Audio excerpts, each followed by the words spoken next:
Good afternoon, everyone.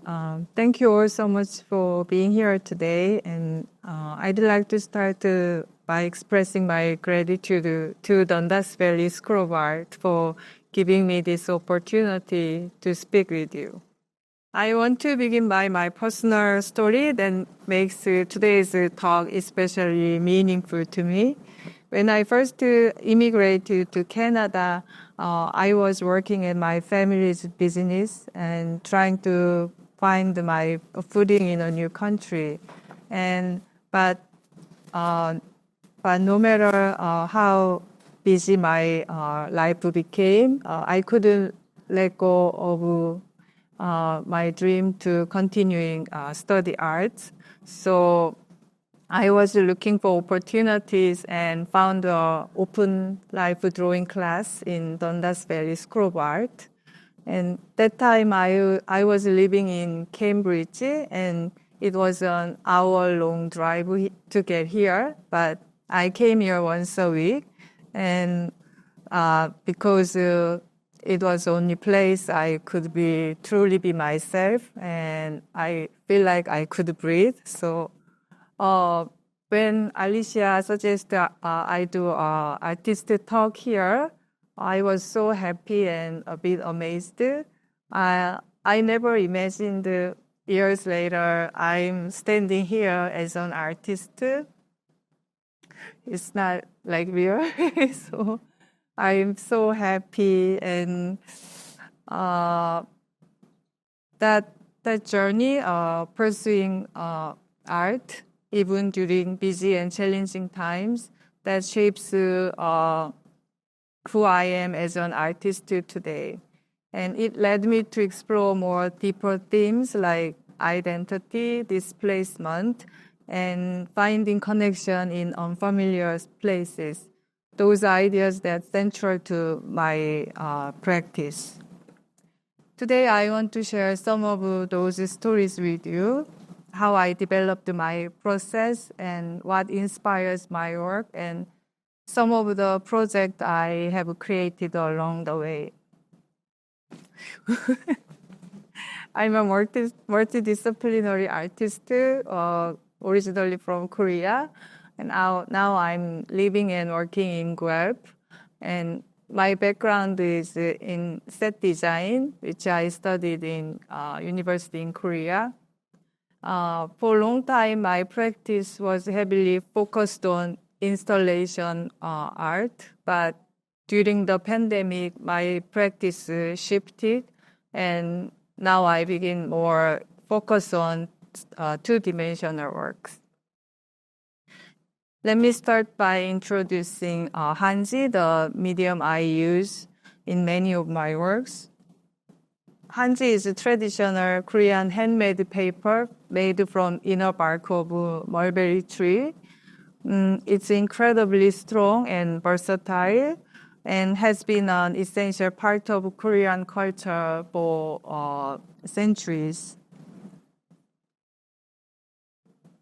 Last summer, I traveled to Korea to study the process of making Hanji from tree to paper, and I'm going to share more about that later. And I brought some Hanji with me here. There's so many different kinds of Hanji depending on thickness and colors, but I brought some most thin papers that I use for my works.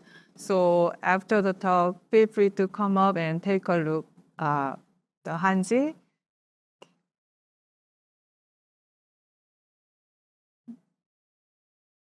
For now, I'd like to introduce a series of work titled Going Home.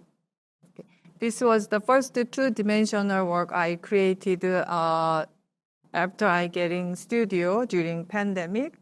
For this series, I worked with Hanji, the material I deeply connected to.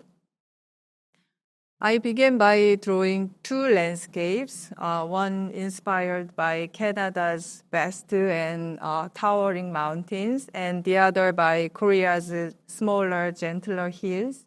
And these two landscapes represent two very different worlds, and that two different worlds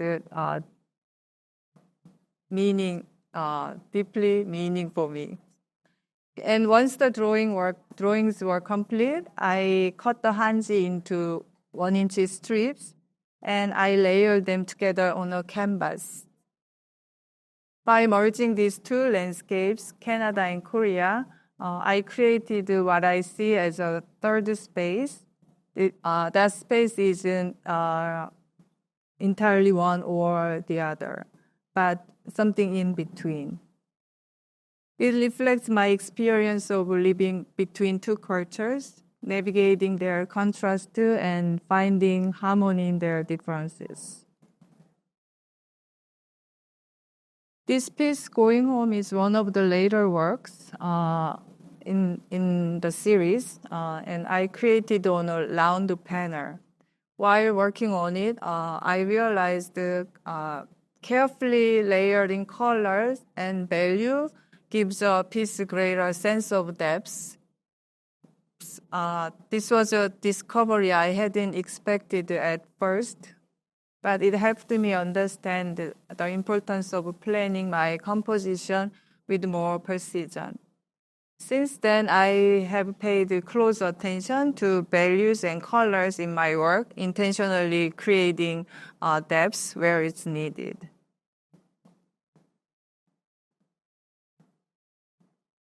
A big influence on my approach to landscape comes from famous Korean painting Mongyu Do Won-do. It's translated to Dream Journey to the Peach Blossom Land.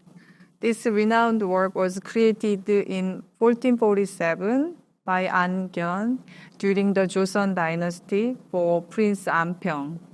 Rather than depicting a real place, the painting illustrates imagined utopian landscape inspired by a dream. What's fascinating about this piece is how it reflects the artistic philosophy of its time. Instead of painting a real world, artists often created idealized imagined worlds. These landscapes follow the specific artistic form and conventions designed to represent harmony and balance rather than strict realism. This painting is a perfect example of this approach. I found this perspective on landscape compelling, and it led me to use landscape in my works as a way to express my emotion. Instead of striving for physical accuracy, I let the landscape in my work reflect my inner feelings and experience. There's also a historical way to Mongyu Do Won-do. This painting was taken by Japan during the Imjin War, 1590 to 1598, when Japan invaded to Korea. Even today, this painting remains in a university in Japan and has never been returned to Korea. That loss adds another layer of meaning, and it's not just a masterpiece, but it's symbol of cultural displacement. That idea resonates my theme deeply with the themes in my own work. In my landscape, I explore similar ideas of displacement and identity. Like this painting, my works aren't about specific places. Instead, they represent the emotional and cultural spaces. They reflect the feeling of being between two worlds, between Korea and Canada, and try to find a sense of belonging in that in-between space.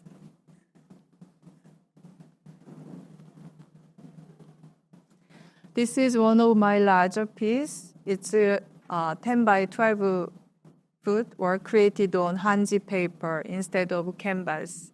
It's made with a special Hanji, consists of three layers paper pasted together. So this traditional process strengthens the paper, so making it more durable. So I found this paper is more ideal for my larger scale work. When I first started using Hanji, I would mounted it on canvas or wood panels, but as I began working larger scale, I realized that perfectly applying the Hanji strips onto oversized canvas is incredibly difficult because of materials flexibility. That's when I decided to use Hanji itself as a foundation of my work. By working directly on large Hanji paper, I was able to preserve the integrity of the material while expanding my compositions. This shift opened up new creative possibilities and allowed me to push the boundaries of scale of my practice. After going home, I developed another series called Passerby. While going home was about merging landscape into a third space, Passerby is more about the fleeting moments and sense of transition, of being in between. These pieces are one of the works from that series. And you might notice intricate layers of black ink on the white Hanji paper. I love the contrast between the sharpness of black ink and the softness of white Hanji. It creates this tension between control and spontaneity. When I say this piece is about capturing fleeting moments, I'm referring to those brief, almost intangible experience that pass quickly but leave an emotional imprint. Think about looking out window of a driving car or walking through a forest. You are not standing still. You are in motion. So the details blur together. You don't get to take in every single branch and leaf or shadow, but you feel the essence of it. That fleeting impression is what I'm trying to recreate. These pieces are part of Passerby series too, but here I decided to explore a different color, blue. But honestly, I didn't have any clear reason for choosing blue. It was more of an intuitive decision, something about felt right.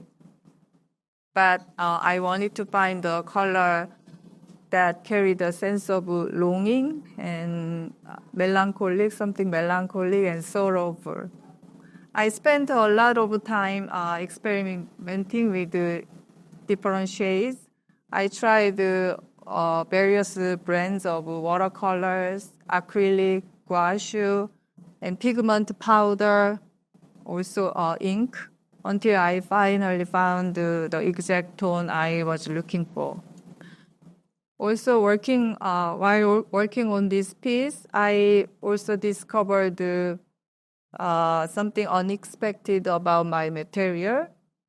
I use a flower paste that I make myself to adhere Hanji to the canvas. But when I realized some certain type of paint dissolve when I apply Hanji to the canvas. So that means some paint bled through this process. But at first I hadn't anticipated that effect, but instead of controlling it, I embrace it. I think it added an organic and unpredictable quality to the work, which I feel fitting into this series called Passerby series.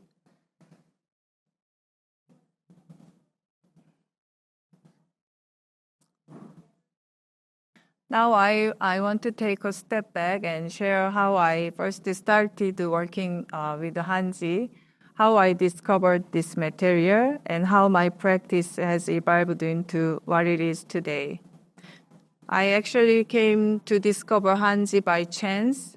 When I first moved to Canada, I became close friends with another Korean immigrant, and back in Korea, she had been a PhD candidate in political science, but when she moved to here for personal reason, she had to leave her studies and careers behind. So we both faced the cultural and language barriers, and we often talk about those challenges.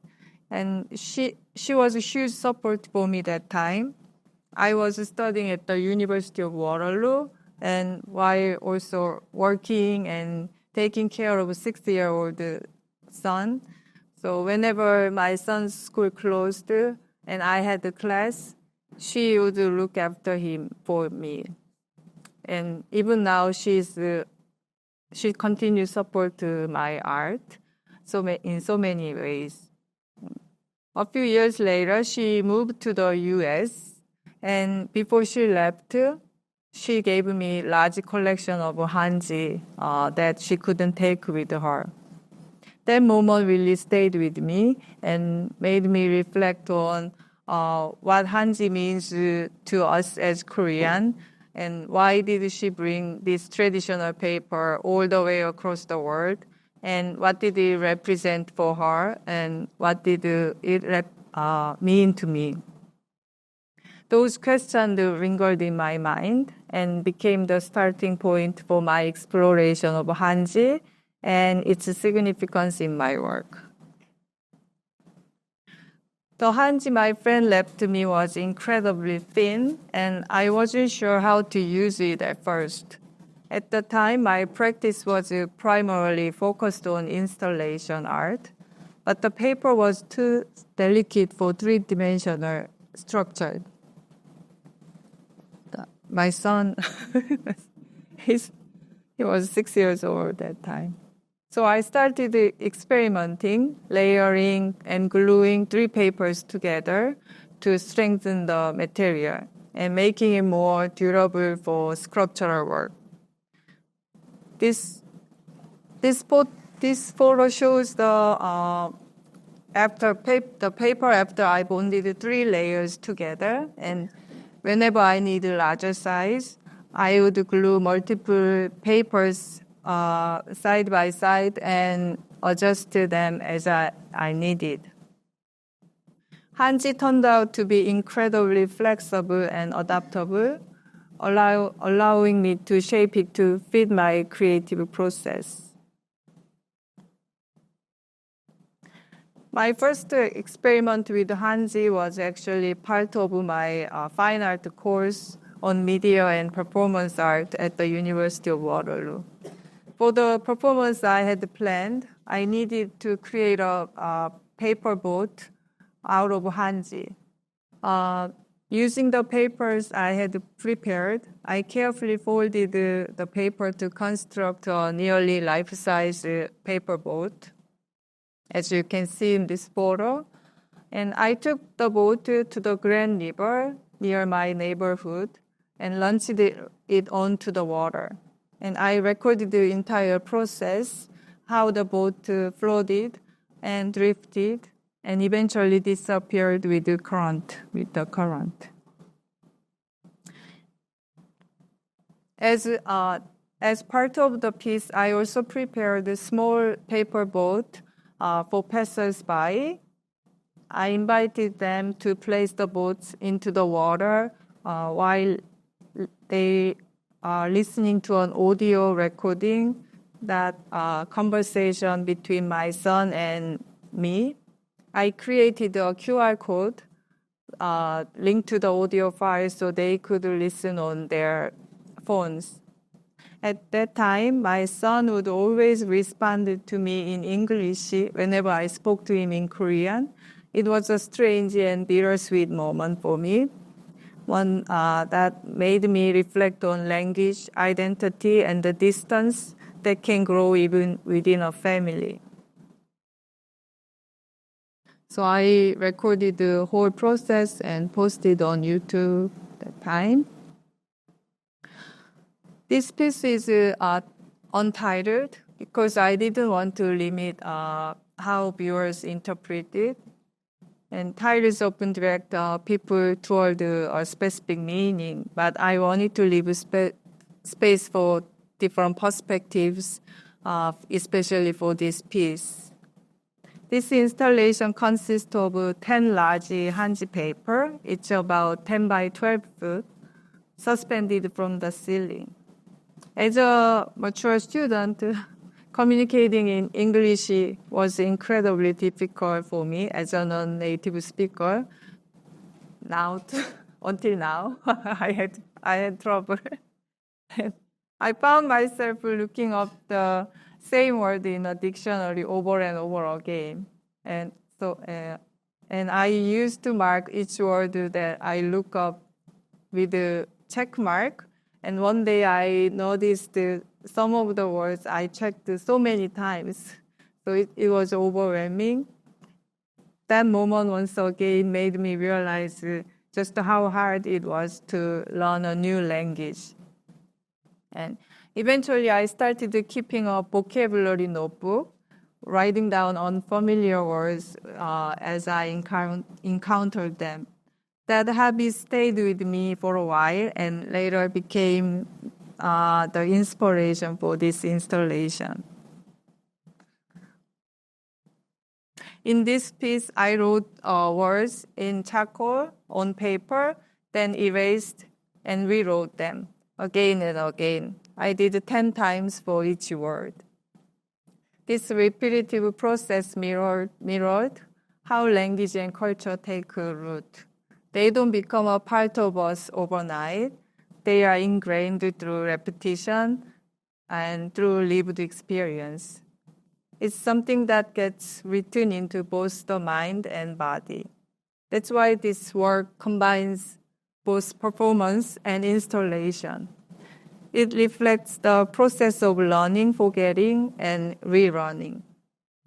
One of the most interesting things about this piece was how people engaged with it. Some people began forming their own connection between the words, and they try creating their own stories or poems. I loved seeing that because it reflected how language itself is fluid and open to interpretation.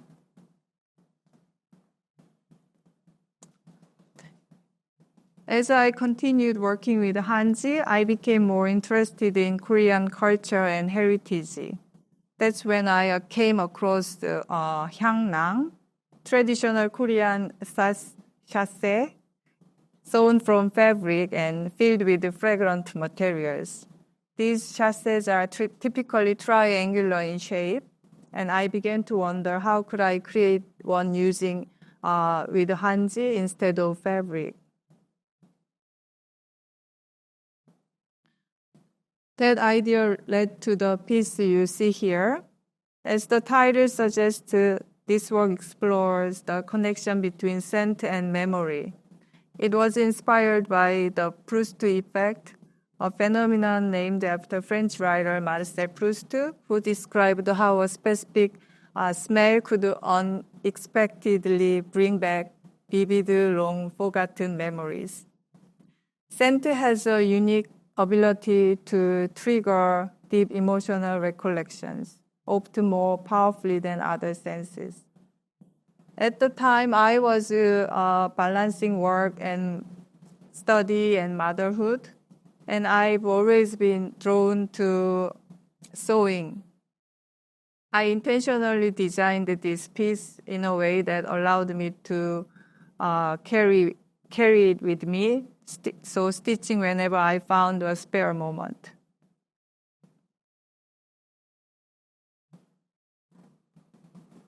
This photo shows the display from last month's exhibition at the Clark Center for the Arts, and I arranged this object differently than before, and I really like the result.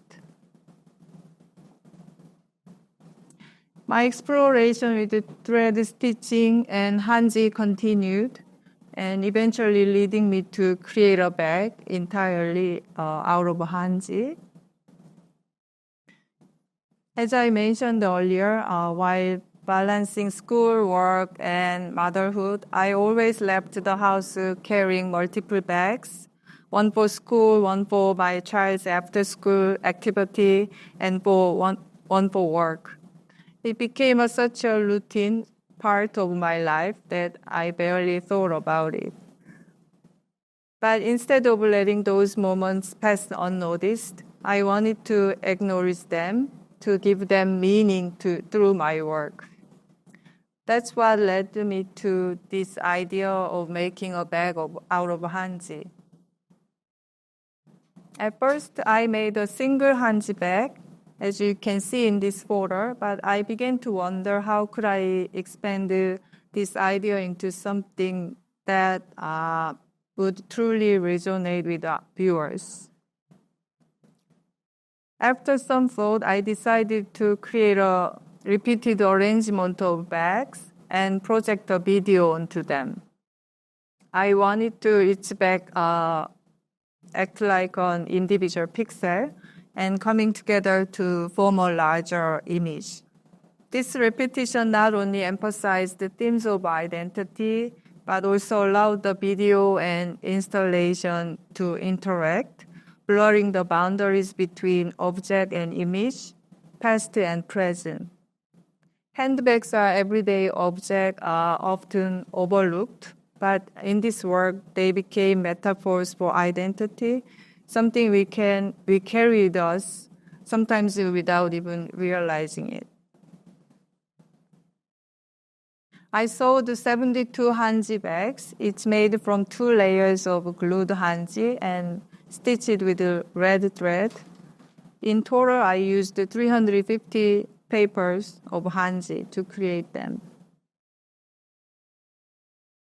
For the installation titled Floating, I arranged these 72 bags, white bags on a wall and transforming them into vessels that held personal and collective memories, experience, and emotions. Over this installation, I projected the video footage of the paper boat drifting on the Grand River, the video footage from my earlier performance piece. By layering moving image onto sewn forms, I wanted to evoke a sense of migration, transience, and the invisible weight we carried. The paper boat, unlike the bags, symbolized the identity encountering a new environment. As it floated, it slowly observed the water, adapting to its surroundings, but in doing so, it also began to dissolve. For me, this piece expresses the subtle yet profound process of assimilation, how we change, sometimes without even realizing it, as we navigate new cultural and social landscapes. This piece was my graduation project, and after finishing school, I felt completely lost. Without professor or peers to give me feedback, I had no idea what to do next. So I found myself desperately searching for opportunities, scrolling through website and open call, just trying to figure out how to keep my work going. The year I graduated, I applied to Toronto Outdoor Art Fair as a student. Back then, they had a student section. As you can see in this photo, I didn't really have a cohesive body of work since most of my practice was installation. But I decided to go for it anyway, and I took a chance, and I'm glad I did. I had always been drawn to gesture drawings, and I really enjoyed the printmaking course at the school, so I decided to exhibit those works. At that time, I was more focused on sharing my works than selling it. But during the fair, a few people were actually interested in buying my big gesture drawing here, behind. But I hadn't even thought about how to accept payment, so I had to turn them down. But there was one person who really connected with my work. After the fair, she reached out to me, and I ended up selling the piece to her. That was my first ever sale. Not this gesture drawing. But more than that, it was a moment that really stuck with me. It made me realize that my work could actually resonate with someone on deep level. And she still supports me to this day, which means so much more than just selling a piece of art. Also, I was featured in Art Toronto article, which was such a fun experience. Then I came across a call for submission for Nueve Blanche Winnipeg. I decided to apply with this floating piece. And I think I was really brave back then. Mostly because I didn't know about anything in art scene. Since I had nothing to lose, I just tried everywhere. But to my surprise, I was accepted. And when I got the email, I literally screamed. And I couldn't believe it. It felt like a huge moment and seemed like I was on the right path. And my work was going to be shown at Manitoba Museum. That experience was transformative. I met other artists and received valuable feedback and connected to so many people. And one of the great things about working with the Hanji paper for my installation is how lightweight it is. I can fold it up and then restore it to original forms, and that makes storing and transporting it incredibly easy. So I could pack my 72 Hanji bag into travel bag, so it was easy to bring to Winnipeg.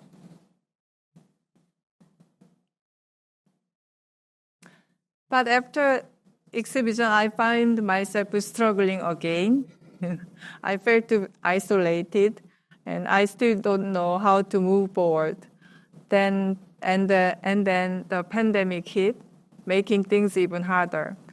But at some point, I made a decision. I rented a studio and committed to being a full-time artist. I didn't have a clear plan or even a real budget.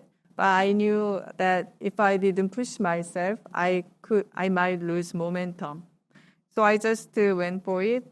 That was the real turning point where I fully committed to my path as an artist. At first, I thought having my own studio would mean I'd suddenly start creating amazing works, but I was so wrong.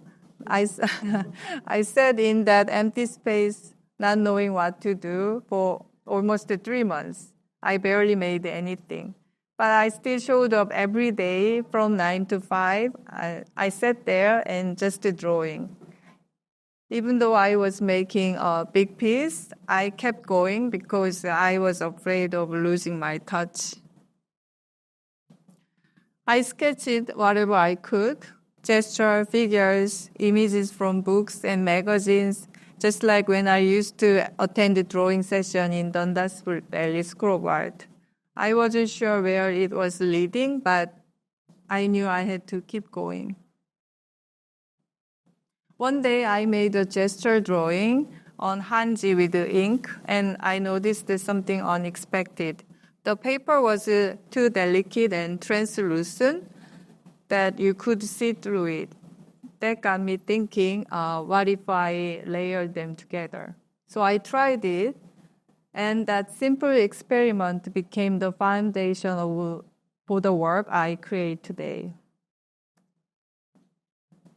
I kept making gesture drawing and layering the papers, and at some point, I realized that the overlapping forms looks like a landscape from the body. That led me to explore actual landscapes. And then I started experimenting, cutting out the body shapes, collaging, and eventually cutting the paper into strips. That was the beginning of my Hanji strip collage. Yeah, this is Going On series, the first series I created after a lot of experiment.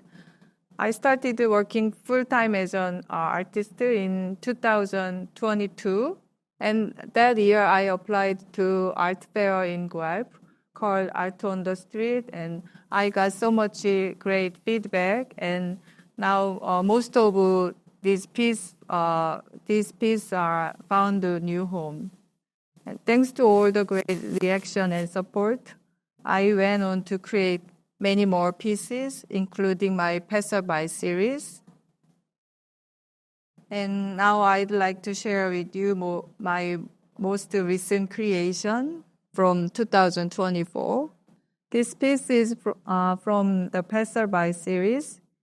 And one thing I find really interesting is people started looking for some shape from within my works. Some people see the person in the forest, or some people find a bird, something like that. And I really like that interpretation. And in this photo, you can see my part of my process. I started by making drawings and then cut them by hand.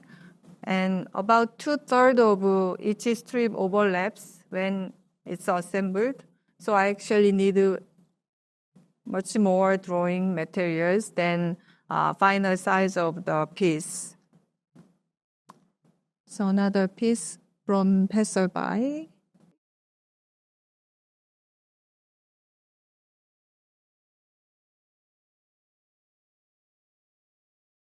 And this piece is from my Passerby series too, but I use lino cut printing to see different texture.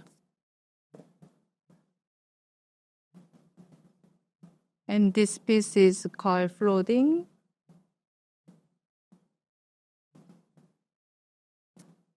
So as I keep working, more exhibition opportunities came my way, and I applied to every open call I could find. And one of the most exciting moments was being selected for Untapped section at the Artist Project, a program that supports emerging artists by providing a booth to showcase their work. It was an incredible opportunity to connect with a larger audience and gain more visibilities. And last year, I was fortunate to receive the Artist Creation Emerging Artist Grant, along with another grant. So I could travel to Korea to study Hanji in depth. That experience was invaluable in shaping my current practice. And this photo shows my visit to museum in Korea. And I saw the armor made entirely with Hanji. That was really fascinating. Luckily, when I visited Korea for a research project, I had the chance to show my work at the museum there. It was an amazing opportunity to display my art in a town famous for Hanji paper. And I got so much valuable feedback.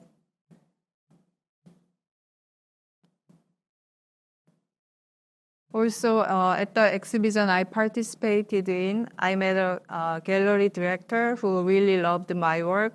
So she took all the pieces I had sent to Korea, and now she represents me there. And more recently, White Galleon Gallery in Thrord, they has also started to represent me. And I'd like to share a bit about collective I founded with two other amazing artists, Kyungmin K. Lee and Cherry Kwon. We created this collective to make our own exhibition opportunities, not just for us, but for other artists too. We planned and applied to several exhibitions, and we've been accepted to many public art galleries. And we did our first curated show last month at the Clark Center for the Arts in Scarborough. And we already have the 3 more upcoming shows.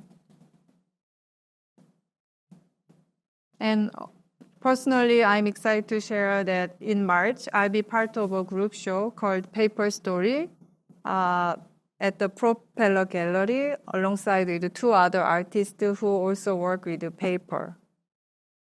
Then in May, I'll have an exhibition with the same title at Carnegie Gallery here in Dundas.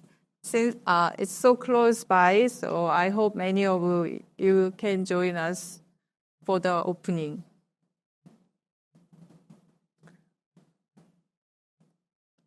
Thank you all for listening and for being here today. Your support means a lot to me. Thank you.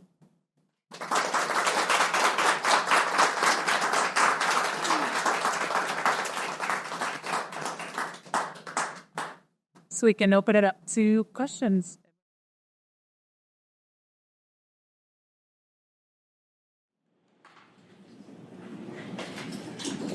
Is there any way we could see that video of your paper boat going down or that? Oh, you can check in my website. Yeah.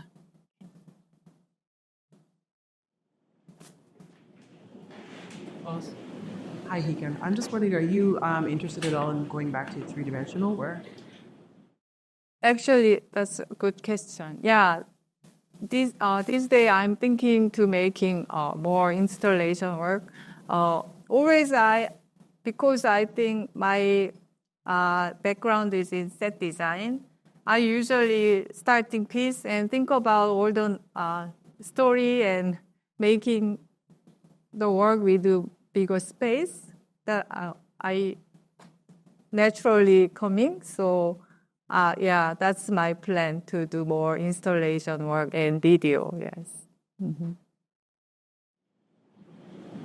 So I've noticed on the Hanji, the traditional Korean paper, it's a main medium you have, and you're really emphasizing its historical and traditional graphics on your graphics. So, but I saw a lot of your 2D work, you're pasting Hanji on canvas, which is a form that have a strong reference to colonial and imperial history.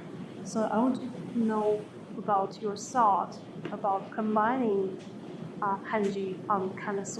Is your approach or rationale behind?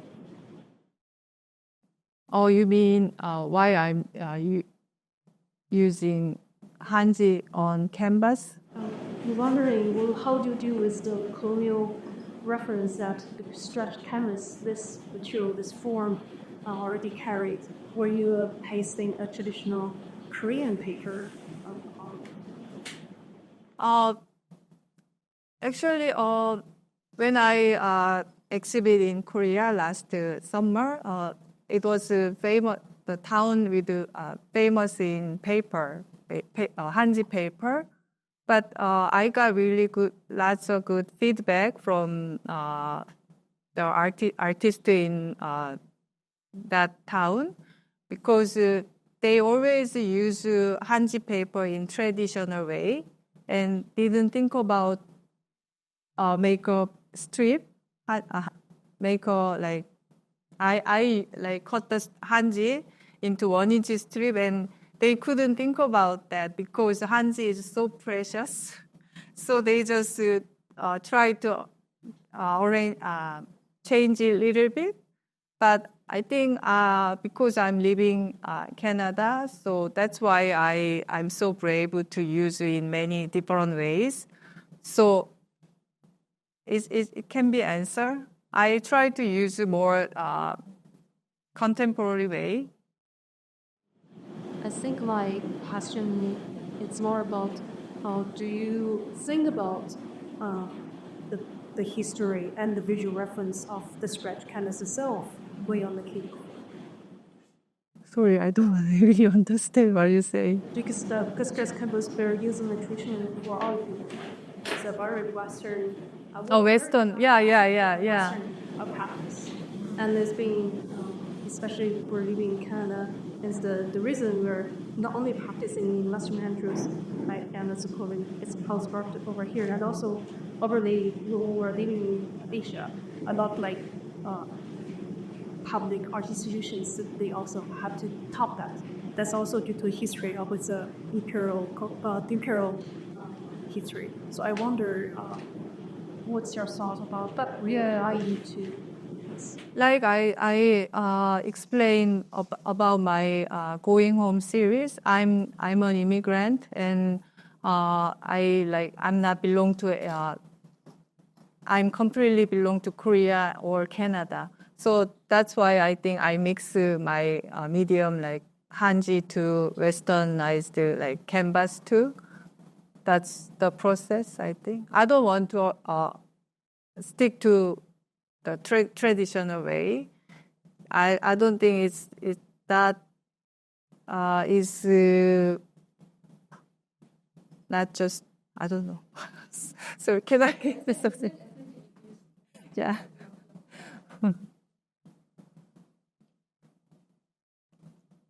I think I have to think about that. Yeah. I'm not sorry, not to translate your stress, but just myself is art. I focus on. I have to think about it. Yes. Yeah. Mm-hmm.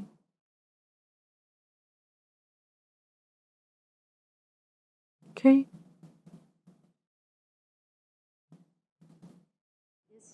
Who are some of your favorite arts? Oh, my favorite artist is Marilyn Dumas. Do you know Dumas? Marilyn Dumas or Cecily Brown? Mm-hmm. Do you ever make artwork with your son? Like, how old is he now? He's in university now. Oh, okay. Or did you ever make artwork with your son? Because it's fun to see the photos of him with the paper. Oh, yeah, when I do performance piece or installation piece, he always helped me, but not anymore. Yeah.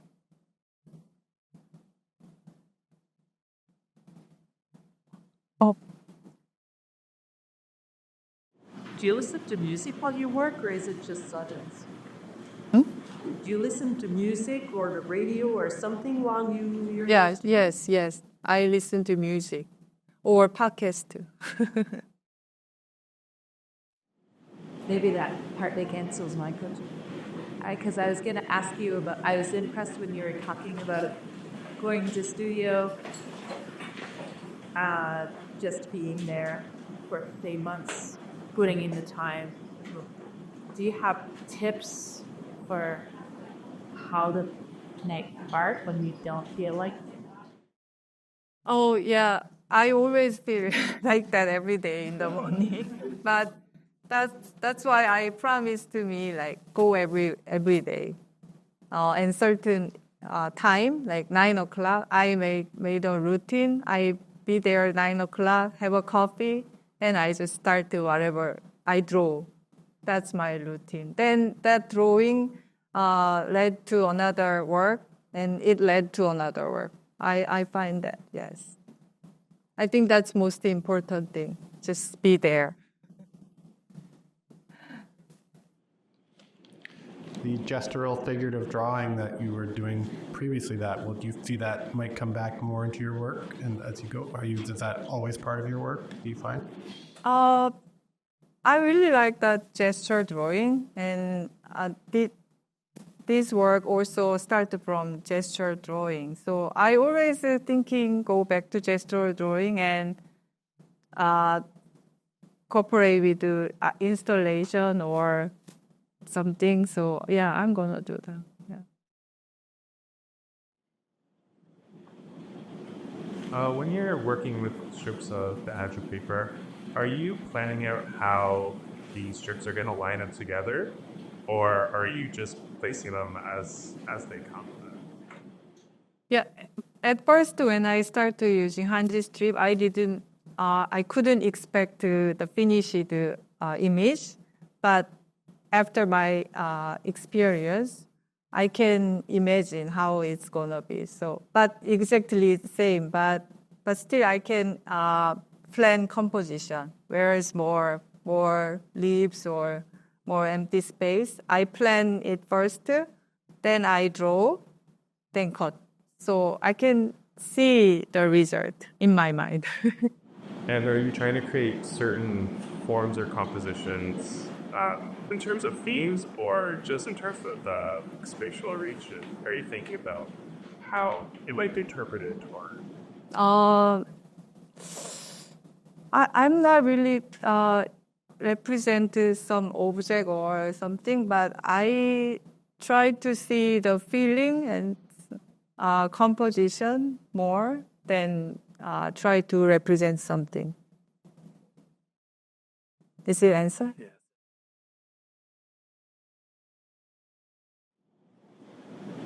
You, the wall piece with the bags, I noticed that kind of ties it textiles to your work, but you also work with Pommy and the canvas. Are there any other mediums that you take inspiration from, or that you feel like would be additives to your work? I always interested in sewing and knitting and everything. So I like you saw the chassis like triangular shape. I really like hand sewing, and the stitch I really like. So maybe I'm gonna use stitch too later. I was fascinated by the element of sort of remixing in your practice, how you remixing. It's almost like you remix in a way, like you, with the strips, you're kind of merging two different images together. You're layering older drawings with newer drawings and sort of creating a continuum. And with the bags piece, how you reused your original project video and projected it over the bags. I just thought that was very interesting and inspiring. Yeah, I'm trying to just ways to reuse old work. I think all the works artists create, I think it has a connection between them. So when I don't have any ideas to create work, I always check my photos and images and sketchbook to go back and check what I did. Then ideas came up. So I think all the works you create has connection. So that's why I use past and present together. Yeah, I think so. Also, I studied set design. I think that's why maybe all stories coming together. Yes. I noticed in your piece that you did with the boat floating down the river that you incorporated sound with QR code. I thought that was really interesting, especially if you mentioned you had got a little bit of inspiration from your family and your son while creating that. Is that something that you would do forward with more of your pieces, incorporating something as like sound or like you mentioned listening to music a lot? Because I found that super interesting that you didn't look at that QR code just with the sound of the menu. Yeah. This was like part of assignment, but when I asked to passersby listen and participate performance together, and it was really interesting, and they really experienced how I my situation, and I got really good feedbacks from them. And I always interested in installation art and video too, so I'm gonna do more work on that. Yes.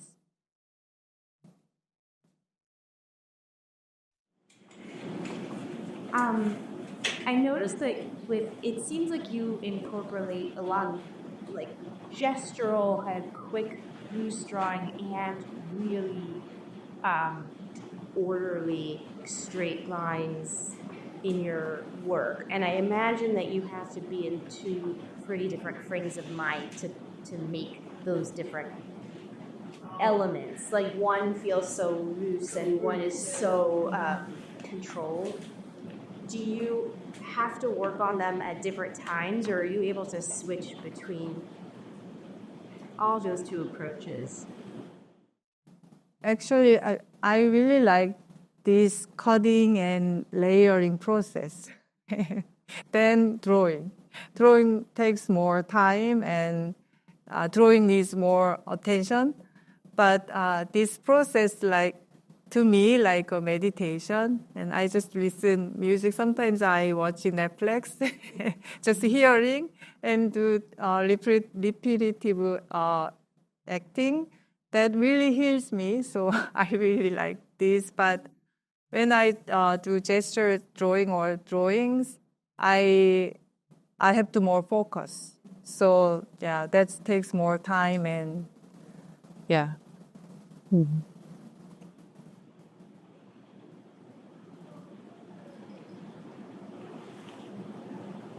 Well, thank you so much. That was a wonderful. Thank you.